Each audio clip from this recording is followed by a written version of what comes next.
Catus Maximus here. These are going to be the best kitchen scissors I've ever owned, mainly because I've had various kitchen scissors over the years. Bought these KitchenAids. KitchenAid's supposed to be a premium brand, and they have sucked just like every other brand of kitchen scissors. So I was at Autozone. These are a lot more expensive. These things are like 10 bucks. These were like 20 bucks, but they are just a quantum leap.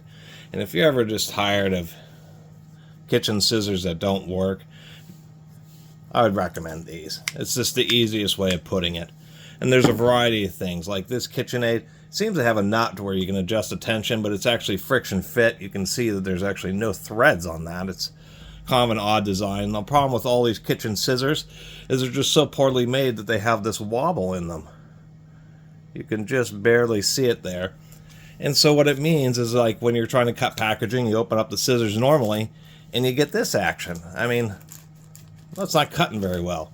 You have to go way back to where, since scissors are slightly bent, to where the blades actually come together, and then it'll actually cut. And as far as kitchen scissors, you're cutting plastic packaging all the time. It just gets so annoying to try to cut packaging and then have to draw back. It has like fake serrations. We can see there's serrations here, but they don't go all the way through. So enough complaining about that, and I'm just tired of it. So when we do like these Duralast, they work perfectly, right at the very back of the jaw. They work perfectly every single time.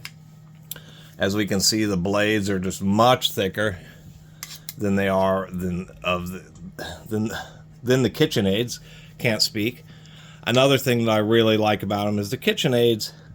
You can see that the tang goes partially through, but I've had issues where the handles are broken on kitchen scissors. They're over-molded on, the handles are over-molded on the Duralast, and if you'll notice, you'll see pieces of metal sticking out the back. That's because the actual metal tangs go all the way through the handles. So these are known as shop or utility scissors, but once you start using these in the kitchen, you really won't go back. We have nice features where we have corrugated washers to maintain tension, and then we have a nylon lock nut there, so that if they ever get loose, you can just adjust that nut a tiny amount and it will stay in place, and they'll continue cutting. I mean, if we do another test here, we'll try a Blu-ray. This is a pretty damaged one. That will cut a Blu-ray pretty well. But these seem a lot sharper. You just have a lot more leverage. If we take a look at the center line of the rivet to the handle length, which is a little bit odd, we'll have to kind of do it this way, because one thing I also like, the KitchenAids are straight, but the Duralast are actually kind of curved upwards, so it's just a little bit more ergonomic to use. Also, if you're using them against a flat surface, it's easier to deal with. But we can see that we have just a bit more leverage. The only caveat I would say with these Duralasts is that they are right-handed scissors. If we look at the bevel here and here, and then on this side there's a bevel there, so when you put so when you put your right hand into it, it's really comfortable. When you put your left hand into it, these things are not very comfortable. However, that isn't something that couldn't be solved with just a bit of sanding. They should have made them more ambidextrous. Not a lot else to say besides I just kind of, being a right-handed person, I just kind of like the way that these are built and designed. Is really thick and actually quite sharp.